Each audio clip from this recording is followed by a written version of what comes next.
Bienvenidos al canal de Comunidad Familias Púrpuras.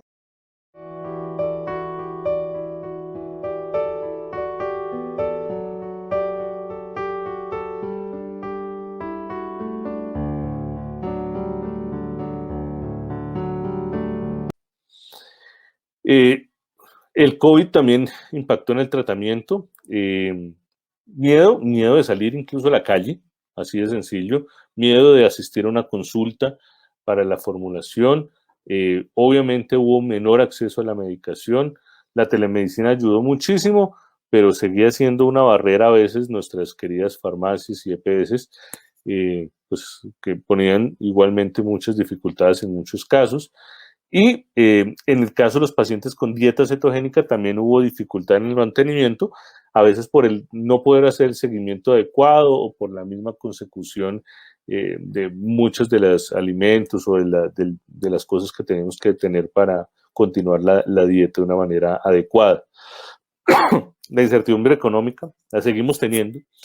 El desempleo, por supuesto, aumentó, muchos pacientes se desafiliaron, no pudieron continuar con la seguridad social. Y al pasar eso, por supuesto, recaían al no tener medicamento, la disminución de los ingresos y la disminución, por supuesto, todo esto genera disminución en la calidad de vida y en el estado anímico del paciente y del cuidador. ¿Y qué le genera? Pues estrés al cuidador. Si nosotros no tenemos ese bastión, ese apoyo de esos cuidadores que están pendientes de estos pacientes con epilepsia, pues por supuesto va a ir en detrimento de la calidad de vida y más, por ejemplo, en el caso de los niños. A mayor reducción de la calidad de vida, mayor aumento de la frecuencia de crisis. Esto simplemente como para finalizar, mostrar simplemente dos artículos importantes, grandes que se hicieron muy recientemente publicados en diciembre y alguno otro en este año, donde miran cuál fue el impacto del COVID-19 en la gente en las pacientes con epilepsia. Entonces, como veamos, hay un empeoramiento de la epilepsia en un 4, un 35%, usualmente asociado a alteraciones diversas, como hablamos y repetimos, no directamente el COVID en la epilepsia, sino a las diferentes comorbilidades asociadas, es decir, a las otras enfermedades o condiciones que se presentan adicional a la epilepsia. Entonces, por ejemplo, hubo un mayor riesgo de presencia de trastornos del sueño, hasta 8 veces más, tenían más trastornos del sueño, hasta 8 veces más que los pacientes con COVID y epilepsia que los que no tenían COVID, versus los de las condiciones psiquiátricas y o por medicación, igualmente hasta un riesgo más de hasta 12 veces más. Y, por supuesto, el acceso limitado a los servicios de salud pues impactaban de gran forma al control y manejo de la epilepsia hasta 4 veces más. Este otro estudio es muy interesante, 407 personas en varios países, en varios continentes, Canadá, en Sudamérica y en Europa, buscando cuál era el impacto del COVID a nivel psicosocial en los pacientes con epilepsia durante el último trimestre de la pandemia. Entonces fue un estudio internacional. Entonces, ¿qué encontraron ellos? Que una de las cosas que impactaban era la disminución de los ingresos en los pacientes y cuidadores, hasta un 18.7% en esos pacientes. Se vio que había una dificultad en la consecución de la medicación en un 30%, y de ese 30%, el 59% era debido a que no había disponibilidad. O sea, fíjense que esto no pasó aquí en Colombia, que ustedes no encontraban balcote, que no había una presentación u otra. Eso no ocurrió solo acá, eso pasó en todo el mundo. Hasta el 30% de los pacientes aumentaron la frecuencia de crisis, probablemente asociados a los factores que mencionábamos. El 72.5% fueron positivos para ansiedad. Imagínense, el 70% tuvieron ansiedad. Es muchísimo. 39% depresión. 46% no querían ir a consultar a los servicios de salud, no querían salir de las casas. Y el 74% llegaron a tener una buena adherencia y una respuesta favorable al manejo por teleconsulta. Estos datos supremamente importantes que nos dan una idea de cuál es ese panorama que hemos tenido, que seguimos teniendo en pacientes con epilepsia y durante esta pandemia. ¿Qué recomendaría yo y qué haría de conclusión? Entonces, conclusión, y repito, no hay un efecto directo en términos de riesgo de la epilepsia y el COVID-19. O sea, para los pacientes, los papitos, los que de pronto dicen, yo no mando a mi hijo al colegio porque él tiene epilepsia, y los profesores, por favor, que no poner trabas de si no, el niño tiene epilepsia, no puede asistir de forma presencial. Eso no tiene razón de ser. Ellos tienen que volver, se requiere que ellos vuelvan a la parte escolar. Hay compromiso a todo nivel, tanto en las etapas de diagnóstico, de tratamiento, de mantenimiento de calidad de vida en los pacientes con epilepsia. Eso lo vimos ampliamente. Hay un aumento en la presencia de crisis asociados a las alteraciones en salud mental de los pacientes. Vimos que los pacientes con ansiedad, que tienen más ansiedad, que tienen más depresión, y eso genera más crisis. Y por último, y resaltando igual lo que se hablaba con el doctor Jean Paul, no hay ninguna contraindicación o complicación derivada del uso de las diferentes vacunas en pacientes con epilepsia. No hay excusa, vacúnense. Es lo mejor que ustedes pueden hacer por ustedes y por sus seres queridos. Muchísimas gracias. Sí, no, que alguien está preguntando que si hay que si quieren, con epilepsia refractaria, y la respuesta es sí. No hay ninguna contraindicación en pacientes con epilepsia refractaria. Todos los pacientes con epilepsia, sea refractaria o no, no hay ninguna contraindicación para vacunarse. Hay que vacunarse. Digamos que, miren, el sistema inmunológico, o sea, las vacunas en las cuales les da uno miedo al sistema inmunológico, son las vacunas con algunos tipos de virus, pero en pacientes inmunosuprimidos, por ejemplo, con VIH. Los pacientes, o VIH-Sida, pero los pacientes con epilepsia no tienen ninguna inmunodeficiencia, no es una enfermedad causada por una inmunodeficiencia, así que la recomendación, Patricia, es que hay que vacunarse. No hay ninguna contraindicación publicada hasta ahora de los miles de artículos que he revisado trabajando con la Sociedad Colombiana de Infectología, en una publicación con la revista Infectio que salió hace un mes y medio en la publicación científica. Hay otra pregunta, que los neurólogos ordenaban vacunas acelulares por el riesgo de presentar y convulsionar. Mira, realmente lo de las vacunas acelulares, realmente no, yo no he visto pacientes con epilepsia que se vacunan, o sea, que tengan por vacunas celulares, que tengan riesgo de hacer crisis epiléptica. Pues digamos la verdad que esa evidencia científica, yo nunca he ordenado a un paciente con vacunas acelulares. Recordar que las vacunas acelulares lo que más prometen es disminuir la frecuencia de los efectos adversos que producen las vacunas. Entonces yo te coloco un ejemplo, bueno, aquí es con la venia del doctor Edwin, que es pediatra, pero por ejemplo en pediatría, los pacientes que se vacunan, lo que hace la vacuna celular es disminuir los efectos adversos, como la fiebre, el dolor, etcétera, etcétera, pero duelen lo mismo, y de resto, pues no sé si Edwin me corregirá, yo no le veo ninguna diferencia comparada con la respuesta inflamatoria, y el paciente no tendría por qué desarrollar crisis epiléptica. Correcto, es básicamente por eso, justamente se utiliza es porque pues genera, o sea, la convulsión que de pronto se presenta en algunos niños con las vacunas, pues no se produce por la vacuna en sí, sino se produce por la fiebre que muchas veces genera la inyección del biológico.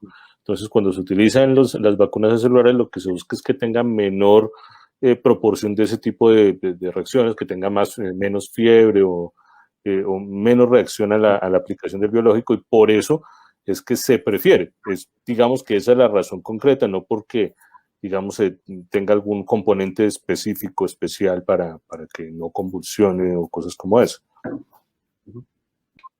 Pues muchas gracias, doctor Vergara. Muy completa la información y yo creo que aclaró muchas cosas, y lo que sabemos es que debemos vacunarnos y que pues nos afecta el hecho de que no podamos ir a exámenes médicos o la dificultad para obtener los medicamentos. En el caso mío me toca pedirlos por envía, es decir, que me los envíen, entonces siempre se la angustia cada mes en que me puedan entregar los medicamentos, me los puedan enviar a donde estoy en este momento. Entonces, muchas personas están viviendo esa problemática, y de los exámenes, si digamos, las personas que tienen algún síndrome o tienen un tratamiento específico, pues les es difícil poderlo llevar a cabo. Entonces, pues, es tener cuidado y seguir los tratamientos en lo posible. Claro, igual mi última invitación es pedirles, mire, hay que vacunarse. Ya la mayoría de médicos en Colombia estamos vacunados y miren, aquí estoy yo bien, listo para ir a ver pacientes. La vacuna no garantiza que nos quitemos el tapaboca. Probablemente 2021 vamos a estar con tapabocas todo el año. Hay que seguir con el lavado de manos, distanciamiento social. Recuerden que la inmunidad arranca en promedio 10 a 20 días después de la segunda dosis. Una sola dosis no protege completamente. Tener COVID, recuerden que no es contraindicación tampoco para la vacuna. Se está estableciendo algunas normas actuales. Probablemente los pacientes con COVID van a tener una sola dosis de las vacunas RNA, que son las de Pfizer, por ejemplo. Pero pues miren, hay que vacunarse, es seguro, es nuestro deber con la humanidad hacerlo. Entonces, yo los invito a todos a que seamos prudentes, porque las noticias a veces son muy alertan de muchas cosas y dicen que un médico se murió, que alguien se convirtió en zombie, que no, o sea, realmente la seguridad de esta vacuna está bien establecida y yo les recomiendo que hablen con sus médicos de este tema. Y bueno, yo me pongo a la orden para lo que necesiten. Es un tema que me gusta muchísimo. Lo vengo trabajando en neurología, así que en el Hospital San José estoy a la orden para atender cuando quieran sus preguntas. Y pues hablen con su médico, es lo mejor. Bueno. Ok, muchas gracias, doctor, por su intervención y por acompañarnos en la semana. Sí, señor, muchas gracias. Entonces, cuídense mucho. Hasta luego. Muchas gracias. Feliz día. Buenas tardes. Hasta luego. Sí, bueno, le agradezco la tan completa explicación y aclaración de muchas dudas. Como decía al principio, se ha presentado muchos problemas de ansiedad, de depresión, el tema de los que no teníamos medicamento, muchos niños no tenían sus medicamentos, entonces entraban en crisis y pues usted tiene toda la razón, o sea, se ha presentado muchas problemáticas en esta población y que tienen también algún tipo de discapacidad. Lo que comentaba al final de los que están en el colegio o tienen acceso a educación, pues la tecnología nos ha servido a todos y hemos podido tener en la educación pues las clases. Y en cuanto a medicina, las citas yo las estoy haciendo por videollamada, por internet. Y ahí esto es el seguimiento con el neurólogo. Yo creo que mucha gente está así y pues también el doctor formula los medicamentos o exámenes y pues en exámenes sí hemos tenido muchas dificultades porque no también llega a ir a los exámenes y hay mucha gente que necesita sus exámenes para saber, bueno, qué es qué tipo tiene y seguir un tratamiento, o lo que decía de las cirugías que están en procesos. Entonces pues eso ha afectado mucho. Aquí hay unas preguntas, si está amable para colocar a Mariana Paredes. Ella dice, un amigo toma varios anticonvulsivos, tuvo bastante complicación, dijeron que podría ser la interacción con COVID y las medicaciones. Tuvo un gran aumento de amonio en la sangre. ¿Puede ser? No, o sea, en realidad, como te decía, el COVID como tal no tiene implicación directa ni en la enfermedad, ni mucho menos en el tratamiento como tal. Ahora, si él tuvo, o si tu amigo tuvo, pues manejo, tratamiento, le dieron medicamentos para el COVID, ¿eso pudo haber hecho una interferencia con los medicamentos? Sí. O la otra posibilidad es que haya tenido un problema hepático, si tuvo una infección muy complicada, digamos, a nivel sistémico, no fue solo el problema pulmonar, sino afectó a otros órganos, entre ellos el hígado, en donde pues no estaba funcionando bien y el medicamento para las convulsiones o los medicamentos no pasaron o no podían metabolizarse adecuadamente en el hígado porque no estaba funcionando bien debido a la infección generalizada, pues en ese caso sí, digamos, pero no directamente del COVID con el medicamento o del COVID con la epilepsia, sino el COVID como infección y daño general. Ok, el siguiente es, Helen pregunta que si por eso es para prevenir los síntomas adversos, la idea es que los síntomas de las personas con epilepsia van a tener dolor o puedan convulsionar más si presentan fiebre. O sea, estoy preguntando más como del tema de epilepsia, ¿no? De la parte Sí, de las crisis. Sí, lo que entiendo es que, digamos que si pueden convulsionar los pacientes que presentan fiebre, y es cierto, lo que hablábamos, eso en determinado momento puede facilitar las convulsiones, sí, la fiebre como tal. El dolor en realidad no, a veces la dificultad respiratoria si es muy grande y baja mucho el oxígeno, eso puede facilitar y provocar crisis, sí, eso puede pasar.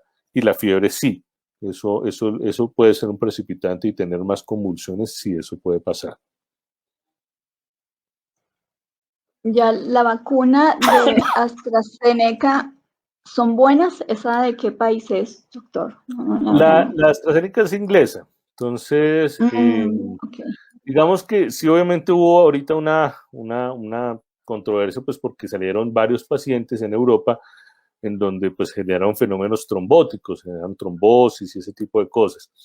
En realidad, digamos que todas las vacunas hasta el momento han demostrado ser buenas en cuanto a la eficacia y prevención de muerte y enfermedad grave del COVID. La cuestión con la vacuna de AstraZeneca es que yo se los pongo igual que cuando decían la de Pfizer, recién salió, recuerden que decían que no se puede aplicar en pacientes que habían tenido alguna alergia por medicamentos. Entonces, pues ya nadie quería ponerse porque dice, no, yo me como una fresa y me broto, entonces mejor no me pongo la de Pfizer. Entonces, yo simplemente los pongo en una proporción y es que, mire, se han aplicado 20 millones de vacunas en el mundo y de todas esas vacunas se han visto que hay 3, 4, 5 pacientes que han desarrollado este tipo de complicaciones. Estamos hablando de una proporción de 20 a 5, 20 millones a 5. Entonces, en realidad, sí es una vacuna buena, sí es una vacuna buena. Lo que se ha hecho, por ejemplo, es con la de Pfizer, decir, mire, si usted tuvo una alergia medicamentosa severa, mejor avise y que le pongan otra vacuna, ¿cierto? Por si acaso. No porque, digamos, si usted la pone, efectivamente le va a dar una alteración, una alergia severa, no. Y la AstraZeneca, pues la misma historia. No hay en este momento los expertos que se reunieron y dijeron, mire, oiga, se ha probado esto en miles de personas y solo a 4 o 5 personas, digamos, hicieron ese problema. Entonces, sigue siendo segura, sigue siendo segura. Listo, doctor. Entonces seguimos con la siguiente y nos quedan, a ver, aquí dice Sara. Buenas tardes. Si hay una persona que no puede acceder a ningún sistema de salud, ¿puede recibir una vacuna contra el virus? Sí. Debería sí. hacerla, es una obligación. Es una obligación, exactamente. Obviamente aquí digamos que se ha canalizado todo el proceso de aplicación por medio de la EPS y esperan las citas y la programación las hace las EPS. Pero ustedes han visto que, por ejemplo, en este momento los mayores de 80 años se están citando. Si no le han puesto vacuna, acérquese al Movistar Arena, acérquese al centro de salud para que le pongan su vacuna, independientemente que no tenga GPS. Entonces, sí, la respuesta es sí. La idea es que usted pueda acceder a una vacuna si no tenga sistema de salud. Sí, hay una siguiente. Dice, soy paciente, Victoria, dice, soy paciente con epilepsia y tengo hipertensión. ¿Cuál es el riesgo de la medicación de la hipertensión y el COVID? No, en realidad no se ha visto en este momento que haya alguna interacción o algún riesgo mayor de los pacientes con hipertensión y COVID-19. Hasta donde sabemos, los pacientes incluso con enfermedades crónicas pueden tener vacunación por COVID. Es importante porque el otro día alguna paciente me comentaba que el cardiólogo le había dicho que no se fuera a vacunar que porque ella tenía pues una enfermedad cardíaca en tratamiento. Hasta el momento no hay ninguna contraindicación para alguna enfermedad, arritmia, hipertensión, diabetes, nada de esas para el uso de la vacuna. Entonces, nada, o sea, vacunarse. Listo, doctor. La siguiente dice, si hay varios tipos de vacunas para Colombia, ¿es posible escoger cuál recibir? Creo que no van a permitir la que haya. No Es la que, sí, no es posible, salvo, pensaría yo, que tú digas, mira, yo tengo antecedente de una alergia medicamentosa severa, entonces si tienes la de Pfizer, es conveniente que uno lo avise porque pues se sabe y esa precaución sí se hizo desde el comienzo, salvo eso. Pero el resto a ti te aplican la que llegue. Ok, y creo que la última. Dice, buenas tardes, ¿las personas con epilepsia tienen prioridad por la vacuna o tienen que esperar que llegue a su edad? No, no hay priorización para patologías específicas y no hay para epilepsia.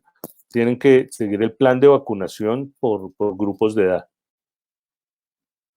Ok, doctor, se han acabado las preguntas. Agradecemos la participación de todos. Permítame por un momento la cámara, sino que me tocó cambiarme un lugar para poder. Ah, bueno, aquí hay una más.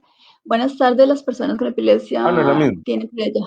Es la misma, sí, señor. Bueno, doctor, le agradezco mucho la atención, le agradezco mucho el haber preparado esta presentación, fue muy completa, el doctor Vergara también, entonces yo, como esto queda en las redes, pues la idea es que la gente lo pueda ver y se entere de primera mano de los doctores, de los que manejan estos temas, entonces muchas gracias. No, Continuamos muchas con la gracias. Semana Púrpura con más eventos, esta noche tenemos charla sobre cannabis medicinal. Mañana continuamos con otras charlas en Facebook por la mañana, ya por la tarde, a la 1, es sábado. Vamos a cerrar el lunes, pero mañana sábado tenemos a la 1 de la tarde, a las 4 y a las 7 de la noche. Y vamos a hablar sobre derechos en salud, derecho laboral, y por la noche experiencias o autocuidados en personas con epilepsia. Y el lunes terminamos con el doctor Jaime Parra, de España, y con la doctora José Más, que es neuropsicóloga, entonces tenemos mucho más, y también cuidadores. Entonces los esperamos. Muchas gracias, doctor. Y seguimos en la Semana Púrpura, y hoy que estábamos celebrando el Día Mundial de la Epilepsia, el Purple Day, entonces estamos felices de poder tenerlo acá en esta celebración. Muchas gracias, Muchas doctor. gracias por la invitación. Buena tarde. Muchas gracias. Bueno, adiós. Gracias. Hasta luego. Adiós.